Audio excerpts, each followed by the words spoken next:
오늘은 승리의 모토 혹은 승리하는 삶의 모토들이라, 이런 제목의 말씀이 되겠습니다. 일본의 세계적인 부호이자 사업가인 네이셔널 상품의 창업자인 마쓰시다 고노스케라는 사람이 있습니다. 이 사람은 자기 산하의 종업원이 13만 명을 거느린 대기업의 총수입니다. 우리가 이 미국과 비즈니스 하면서 그 밑에 종업원이 10명만 있어도 큰 비즈니스인데, 자기 밑에 13만 명의 종업원이 있으니 얼마나 대단한 기업의 총수입니까? 근데 이 사람은 어렸을 때에 아버지가 사업을 하다가 파산해서 초등학교를 다니다가 4학년에 중퇴했어요. 그래서 어린 나이 때부터 공부하지 못하고 일을 해야 됐습니다. 자전거 점포의 직원으로 일하면서 밤낮으로 일하다가 밤이 되면 어머니가 너무 정말 보고 싶어서 그리워서 울었어요. 그러던 이 소년이 수십 년이 지나면서 일본 굴지의 기업 총수가 됐습니다. 한 직원이 마쓰시다 회장에게 물었어요. 회장님은 어떻게 이렇게 큰 성공을 할 수 있었습니까? 그때 이 마쓰시다 회장은 자신의 3가지 하늘의 은혜라 했는데, 저는 하나님의 은혜로 바꾸겠어요. 하나님의 큰 3가지 은혜를 입고 제가 태어났습니다. 제일 첫 번째는 가난하게 태어난 것, 두 번째는 몸이 허약하게 태어난 것, 세 번째는 못 배운 것. 가난한 것, 몸이 허약한 것, 배우지 못한 것, 이 3가지의 은혜를 입고 태어났다 그랬어요. 그러자 이 질문하는 직원이, 아니 회장님, 그거는 하나님의 은혜가 아니라 이 세상의 모든 불행을 갖고 태어났는데 어떻게 그걸 하나님의 은혜라고 말하십니까? 이해가 안 됩니다. 그러자 이 마쓰시다 회장이 이렇게 말을 했어요. 나는 가난 속에 태어났기 때문에 부지런히 일하지 않으면 안 된다는 걸 깨달았고, 몸이 허약하게 태어난 덕분에 어릴 때부터 건강의 소중함을 깨달아가지고 일찍부터 몸을 아끼고 건강에 유의했다는 겁니다. 그래서 현재 나이가 90살이 됐어도 30대의 건강을 유지하고 있고 아침마다 냉수 마찰을 한다고 합니다. 그리고 초등학교 4학년 때 중퇴했기 때문에, 배우지 못했기 때문에 이 세상 모든 사람을 나의 스승으로 삼고 늘 다른 사람들 앞에서 겸손히 배우려고 노력하는 태도를 취했다는 겁니다. 여러분, 성공하는 사람은 사건과 사물을 보는 각도가 확실히 다른 사람과는 다른 것 같습니다. 마쓰시다 회장은 불우한 환경과 약점을 오히려 불행과 저주라고 생각하지 않고 하나님의 은혜라고 그는 생각했어요. 어려운 환경도 불평하지 않고 있는 그대로 받아들였어요. 자기 있는 환경에서 최선을 다했어요. 그래서 결국 인생 역전의 은총을 경험했다는 겁니다. LA 다저스의 시즌 초반에 다저스는 비싸게 사온 그 선수들이 줄부상을 했어요. 그래서 그런지 성적이 내셔널 리그 꼴찌였어. 그 감독인 돈 매팅리 감독은 구단에 의해서 엄청난 비판을 받고는 중간에 해고될 위기에 처했었습니다. 그러다가 요즘 한 달 반 전부터 부상 선수들이 복귀하면서 또 타선이 무섭게 폭발하면서 연승의 연승을 계속해서 꼴찌에서 지금 1등으로 치고 올라와서 내셔널 리그 현재 지금 2등과 거의 한 6게임 차로 벌어졌어요. 이대로만 계속 가게 되면 앞으로 월드 시리즈 우승할 확률이 제일 높은 팀이라고 말하고 있습니다. 그래서 여러분, 감독을 맡았던 이 돈 매팅리 감독은 꼴찌에 있을 때 해고 1순위였던 이 매팅리 감독이 이제는 치고 올라와서 올해의 감독상의 후보로 오를 정도로 여러분 이름이 오르내리고 있어요. 사람은 초반전도 좋아야 되지만 전반전도 좋아야 되지만 후반전이 더 좋아야 돼요. 초반도 좋아야 되지만 마지막이 좋아야 돼요. 마지막에 이렇게 매팅리 감독처럼 웃는 사람이 승리자인 줄 믿습니다. 초반에 부진으로 밑바닥까지 인기가 떨어졌던 돈 매팅리 감독도 지금 인생 역전의 승리를 경험하고 있습니다. 사랑하는 성도 여러분, 우리가 이 미국에 살면서 또한 우리 인생이 어떻게 돼야 되겠습니까? 우리 인생은, 우리 이민 생활은 나중이, 처음보다 나중이 더 좋아지기를 주님의 이름으로 축원합니다. 처음은 보잘것없어도 돈 매팅리 감독처럼 마지막에 크게 웃는, 마지막에 놀라운 하나님의 축복을 받는 인생 역전의 승리가 있기를 바랍니다. 어차피 우리는요, 제일 마지막이 좋아요. 예수를 나의 구주로 믿어 이제 하나님의 백성이 됐으니 우리의 마지막은 천국의 주인공입니다. 이 땅에서 실패와 고난을 거듭한다 할지라도 제일 마지막이 좋은 건 우리 크리스찬이에요. 인생 역전의 은총, 이것이 오늘날 우리의 삶에도 실제로 필요하지 않을까요? 그러려면 하나님의 도우심이 필요합니다. 내 인간의 노력과 발버둥 치는 것만으로는 안 되고 하나님이 뒤에서 밀어주셔야 돼요.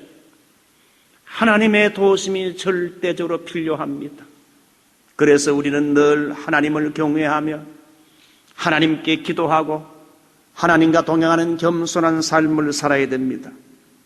오늘 우리 2부 예배 때는 1세와 2세가 연합해서 예배를 드리게 되는데 2세들이 졸업하고 이제 다음 주부터 한 그레이드를 우리 교회에서도 올라가게 됩니다.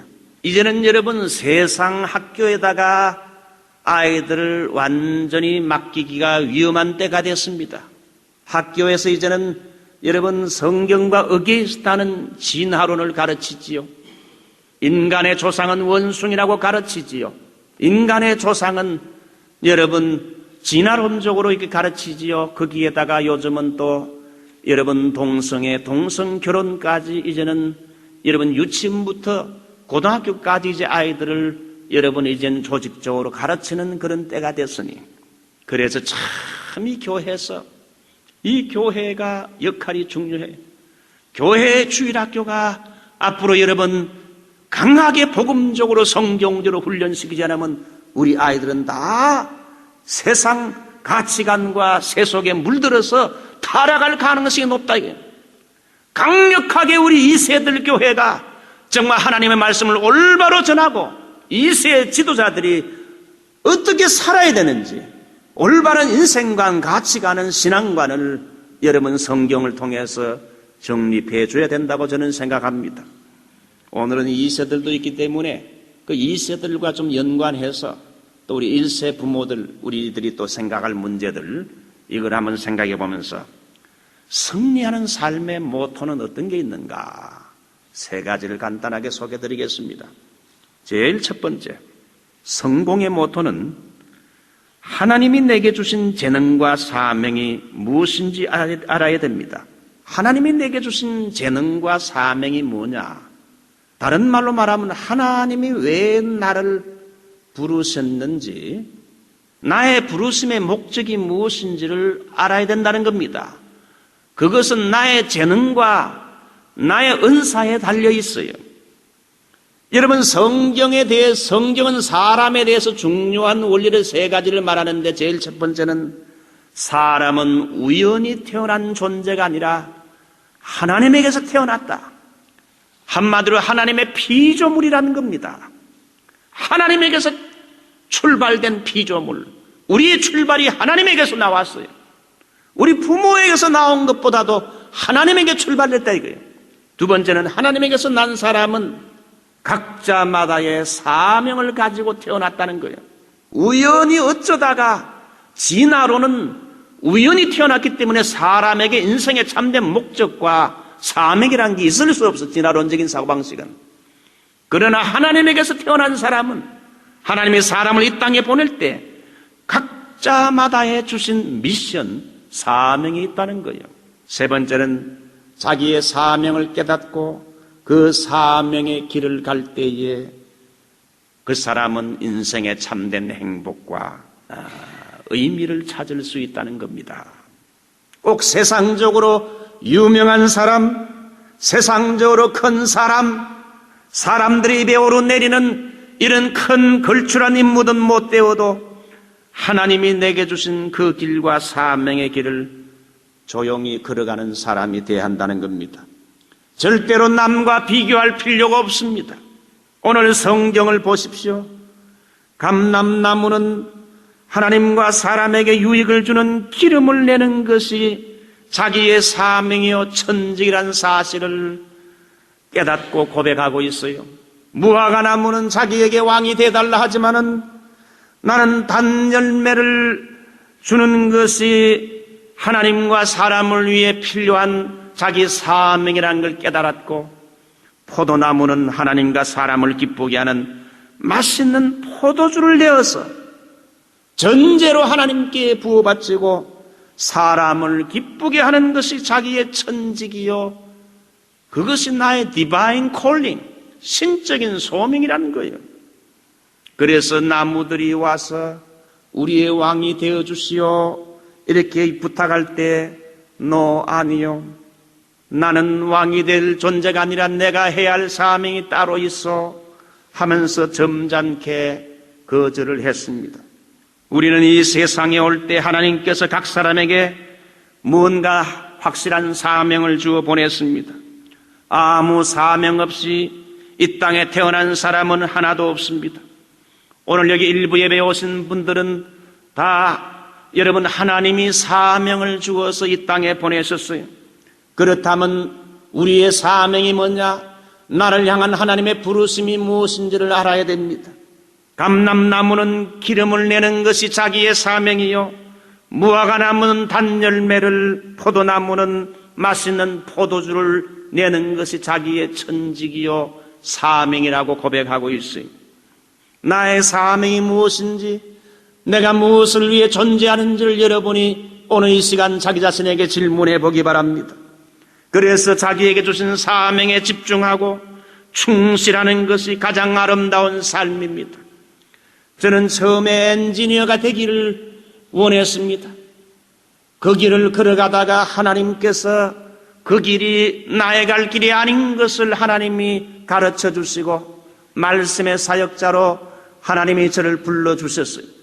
그러므로 제가 해야 할 일은 말씀의 사역자로 충실하게 하나님 말씀을 잘 준비해서 교우들에게 하나님 말씀을 잘 전하는 하나님의 소리가 되는 거예요. 여러분들도 여러분 개인 각자에게 주신 사명이 있다 이거예요. 그러면 내 사명이 뭐냐? 어떻게 내가 내 자신의 사명을 발견할 수 있느냐? 그것은 내가 지금 잘하는 것이 뭔지, 내게 다른 사람과는 달리 내게 주신 특별한 기프트, 은사와 재능이 뭔지, 여기와 관계, 사명은 우리의 재능 혹은 때로는 직업과도 연관이 있어요. 오늘 이 강대상 주변에는 세 종류의 것이 있다고 봅니다. 자, 보면 여기 마이크가 있죠. 그 다음에 이 물병이 있죠. 그 다음에 여기 나무가 있다고, 이 세 가지를 봅시다. 마이크는 마이크대로 자기 사명이 있어요. 여러분, 물병은 물병대로, 나무는 나무대로 각자가 할 일이 있습니다. 자기가 남과 비교할 필요 없어요. 각각 자기의 사명을 다하는 게 중요하지요. 마이크는 물병이 좋아가지고 나 마이크 집어치우고 물병 하겠다, 물병이 더 좋아 보인다, 그렇게 할 필요가 없어요. 물병이 또 이 나무가 되려고 할 필요도 없어요. 각자에게 하나님이 자기에게 주신 그 길을 걸어가야 돼. 오늘 여기 참여하신 성도 여러분들은 하나님이 내게 주신 사명이 뭘까요? 우리의 사명은 뭘 위해 존재하는 겁니까? 오늘 성경 말씀 보면 하나님께 영광, 두 번째는 사람에게 유익. 여러분, 이 사사기 9장을 보게 되면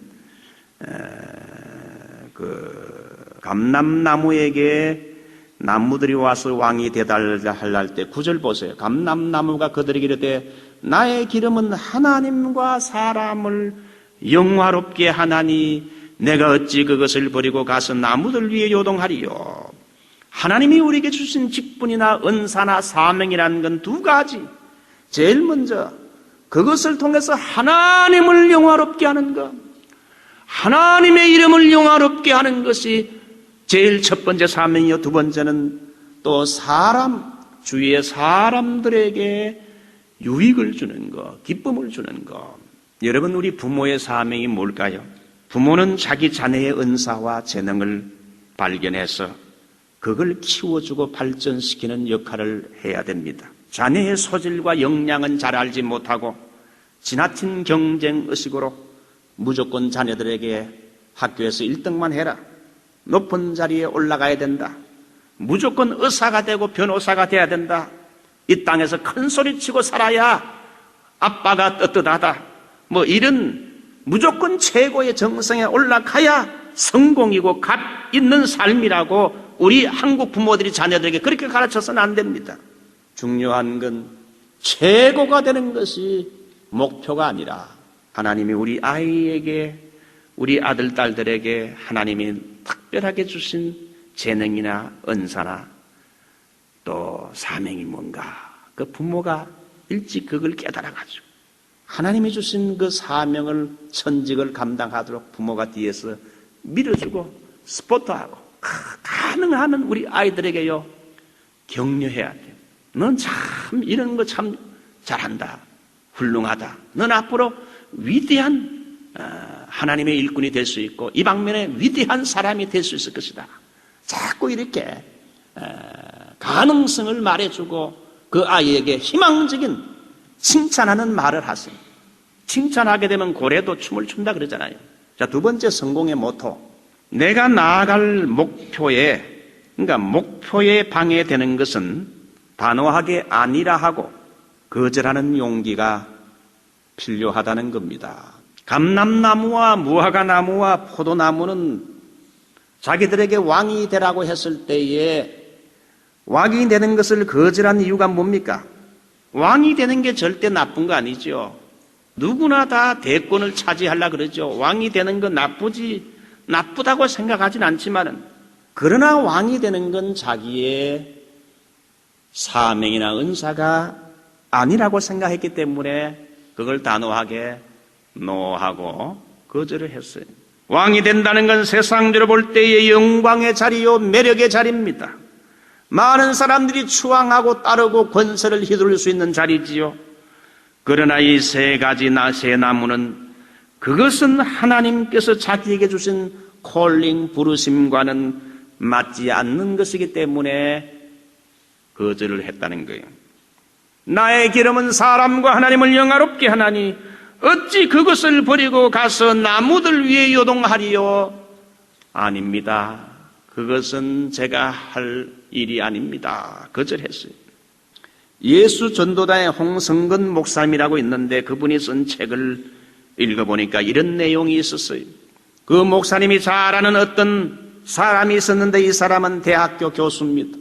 캠퍼스에서 대학생들에게 지식과 실력을 가지고 학생들을 가르치면서 많은 영향력을 주는데, 특별히 그분이 독실한 크리스찬으로서 실력과 믿음을 가지고 암암리에 복음을 전하면서 기독교적인 향기를 풍기는 이런 훌륭한 교수였어요. 그분의 가르침은 학생들에게 권위와 설득력이 있었고 많은 대학생들이 그 교수에게 영향을 받아가지고 간접적으로 전도를 받고 또 하나님 나라를 위해 헌신하게 됐어요. 이 교수님은 대학 교수로서 가르칠 때에 주위의 사람들이 당신 한번 목사가 되어서 강단에서 설교자가 되보시오, 이런 말도 들었고, 이 교수님은 목사가 되어 목회하고 싶은 강한 유혹을 본인도 여러 번 받았지만은 이것을 거절했다 그럽니다. 만약 그가 하나님의 뜻과 상관없이 목회자가 됐다면, 뭐 은혜 받았다고 무조건 목회하면 안 되잖아요. 목회자가 됐다면 더 이상 이 사람은 캠퍼스에서 그 영향력을 나타낼 수 없었을 것이란 거예요. 나는 대학 교수로 부름받았지 목회자로 부름받은 게 아니라는 걸 알고는 단호하게 아니요 하고 말할 수 있었어요. 우리 중에 어떤 사람은 대학 교수로, 어떤 사람은 목회자로, 어떤 사람은 사업가로, 어떤 사람은 각종 전문인으로 하나님의 부르심을 받았습니다. 여러분은 어떤 방면의 부르심을 받았다고 생각합니까? 은혜 받았다고 다 목회자가 되는 건 주의 뜻이 아니라고 봅니다. 중요한 건 나의 것을 다른 사람과 비교하지 말고 하나님이 내게 주신 콜링, 나의 부르심을 떠나지 않고 이것이 돈이 많이 얻어지는 직업이든지 아니든지 간에 남이 알아주든지 그렇지 못하든지 간에 하나님이 내게 주신 콜링에 최선을 다하는 삶입니다. 가난하면 가난한 대로 하나님께 영광을 돌리고 무명하면 무명한 대로 하나님께 영광을 돌리는 거예요. 나는 나의 가야 할 길이 있다는 겁니다. 내가 가야 할 길을 통해 하나님의 뜻을 이루고 하나님을 영화롭게 해야 됩니다. 하나님의 사람 모세는 청년 때에 자기의 사명이 무언지를 깨달았습니다. 히브리 11장에 보면 모세의 믿음을 하나님이 주신 사명을 위해 바로의 공주의 아들이라는 영광을 거절하는 믿음으로 표현하고 있어요. 오히려 이스라엘 민족과 함께 고난받는 것을 모세는 선택했다. 신앙생활과 인생 승리의 비결은 분명히 아니라고 할 수 있는 결단과 용기가 필요하다는 겁니다. 이제 마지막으로 세 번째, 나의 약점에 너무 매달리지 말고 나의 강점을 가지고 일해야 한다는 겁니다. 감람나무와 무화과나무와 포도나무는 하나님이 주신 강점에 집중하기로 결심하고 왕이 되는 건 내가 받은 은사가 아니라고 거부했어요. 이 말이 무슨 뜻입니까? 왕의 일은 내가 잘할 수 없다 이거죠. 잘 못하는 나의 약점을 가지고 일하려고 하지 말고 내가 잘할 수 있는 강점을 가진 그 일을 그것에다가 내 인생을 시간을 집중하겠다는 거예요. 하나님은 여러분 각자에게 주신 잠재력과 강점이 있어요. A라는 사람과 B라는 사람의 강점이 서로 다릅니다. 문제는 하나님이 내게 주신 잠재력과 강점을 사람들이 잘 발견하지 못하고 강점을 알아도 그걸 사용하지 않는다는 겁니다. 자꾸 약한 약점에만 사람이 신경을 쓴다는 겁니다. 여러분, 우리는 강점도 있고 약점도 있지만 너무 약점에 집착하지 말고 하나님이 내게 주신 강점을 중심으로 해서 일해야 한다는 겁니다. 하나님이 내게 주신 은사대로 하는 것. 은사가 뭡니까? 그 일을 하게 되면 즐거워요. 그 일을 해도 밤새도록 해도 힘들지 않은 것이 은사입니다. 하나님이 주신 은사 강점을 가지고 집중해서 일하면 거기에 능력이 나타난다. 교회도 여러분 하나님이 내게 주신 강점을 중심으로 해서 일을 해야 됩니다. 내가 잘하는 장점이 재능이고 은사지요. 노래 부르는 사람 밤새도록 노래 연습을 하고 노래를 불러도 지치지 않고 그것이 재미있는 사람은 여러분 찬양하는 것이 은사입니다. 그 사람은 찬양 사역에 전적으로 헌신해야 돼요. 이것도 하고 저것도 할 수 있지만은 가장 나의 강점 사역에 거기에 교회에 헌신을 해야 돼요. 고장난 걸 잘 고치는 손재주가 있는 사람은 교회 건물 관리부에 여러분 속해서 헌신해야 됩니다. 바울은 개척 선교사의 은사가 있었어요.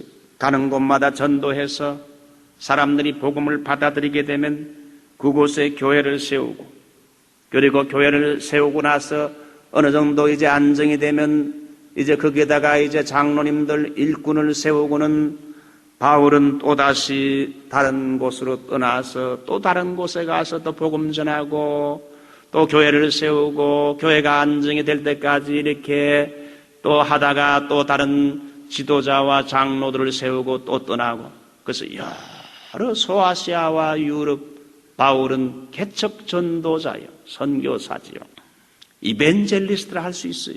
그러나 아볼로는 달랐어요. 아볼로는 개척 전도자가 아니에요. 학문이 많은 사람이에요. 이 사람은 성경에 능한 자라. 그래서 말씀을 잘 가르치고 이미 세워진 교회를 든든히 세우게 하는, 말씀으로 든든케 하는 이런 사역을 하는 사람이 아볼로예요.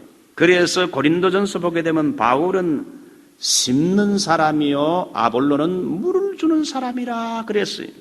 심는 사람의 은사와 물 주는 사람의 은사가 달라요. 어떤 사람은 여러분 이벤젤리스트로서 정말 복음 전도자와 선교사의 은사를 받은 사람이 있어요. 어떤 사람은 선교사나 복음 전도자보다도 목회자의 은사를 받은 사람들이 있어요. 그러면 목회자는 목회를 해야 되고 선교사는 선교를 해야지, 선교사가 목회하게 되면 나중에 실패하고 만다는 겁니다. 그러므로 바울은 자기의 길을 갔어요. 처음부터 끝까지 그는 목회자보다도 이벤젤리스트의 길을 갔어요. 아볼로는 선교사가 되지 않고 목회자의 길을 걸어간 사람입니다. 네덜란드는 국토가 좁지요. 전 국토의 5분의 2가 바다보다 낮습니다. 그래서 할로우랜드, 낮은 땅이란 말에서 홀랜드란 말이 나왔어요. 네덜란드 사람들은 땅이 낮음으로 땅에 머물 이유가 별로 없었어요. 그래서 선박을 많이 건조해서 유럽의 선박권을 장악했고 장소에 관계없이 강점을 발휘할 수 있는 금융업에 집중해서 암스테르담이 유럽 금융의 중심지 역할을 하고 있는 것이 바로 그 이유입니다. 우리 한국 사람들의 특징을 보게 되면 뭐 많이 있겠지만은 저는 한 두 가지를 보는, 제일 먼저는 빨리빨리. 그 스페니시 사람들, 그 한국 사람 밑에 일하면 딴 건 몰라도 빨리빨리. 이건 잘 알더라고. 두 번째, 한국 사람들은 약간 사치성이 있어요. 빨리빨리와 사치성이라는 건 약점도 되지만은 장점이 되기도 한다는 걸 발견했어요. 뭘 해도 빨리빨리 하고 뭘 사게 되면 보통 것보다 더 좋은 명품이나 어떤 새로운 걸 선호하지요. 한국 선교사가 왜 세계 나가 선교하게 되면 다른 나라 선교사보다 일찍 많은 열매를 맺는가? 빨리빨리라는 한국 사람의 특징이 단시간 내에 다른 선교사가, 미국 선교사가 10년에 할 걸 1년, 2년에 해치운다는 거예요. 하나님이 우리 한국 사람들의 장점이면서도 단점이 되는 이걸 하나님이 사용했다 이거예요.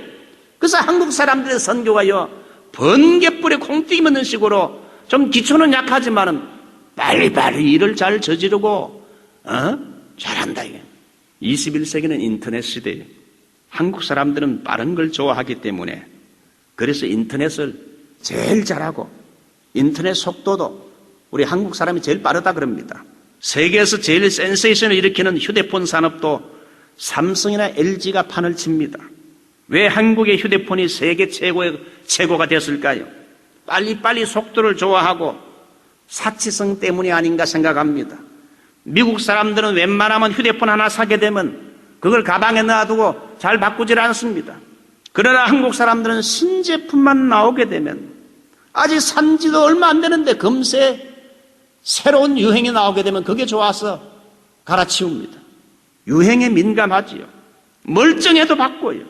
이러한 사치성이 세계 최고의 휴대폰, 스마트폰을 만드는 원동력이 되지 않았을까 생각합니다. 우리와 비슷한 수준으로 사치한 민족이 있는데 바로 이탈리아 사람이라 할 수 있어요. 이 사람들도 끝없는 사치성으로 사치한 것이 사실 그렇게 썩 좋은 건 아니지만 사치한 것을 강점으로 해서 세계 최고의 명품들을 많이 만들어냈어요. 사치로운 명품들이 이태리에서 다 나왔어요. 그 사람 국민성, 사치성 때문에 뭐 구찌라든지 프라다, 불가리, 아르마니 이런 그 유명한 명품들이 오히려 그 나라의 최고 강점이 될 수 있었다는 거예요. 약점을 장점으로 승화시킨 사람들이 있는데 그 중에 탁월한 사람이 나폴레온입니다. 이 사람은 프랑스계 코르시카인의 이태리 피가 흐르는 호네란데 이 나폴레온은 어릴 때 허약 체질로 혈색이 누런 빛이었고 사관학교 때도 구토와 만성 위통을 달고 살았어요. 몸이 약했어요. 프랑스 장교는 훤칠한 키에 장대한 체격의 장교들이 많았는데 나폴레옹은 겨우 151cm의 작은 키에 외모 컴플렉스가 많았어요. 그런데 나폴레옹은 자기의 신체적인 약점을 이겨냈어요.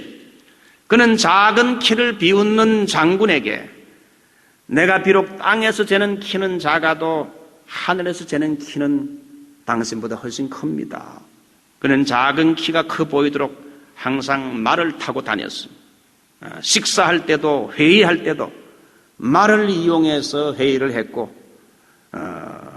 덕분에 이 나폴레옹은 기마술의 달인이 되고 기병대를 최대한 활용하는 새로운 병법으로 이 나폴레옹의 군대가 나아갈 때는 기병대가 나아가면서 전쟁하면서 전쟁터에서 연전연승하게 됐어요. 자기의 약점을 오히려 성화시켜서 강점으로 이용했어요. 내 사전에는 불가능이 없다. 내가 갖고 있는 비장의 무기는 희망이다. 승리를 원한다면 모든 걸 걸어야 된다.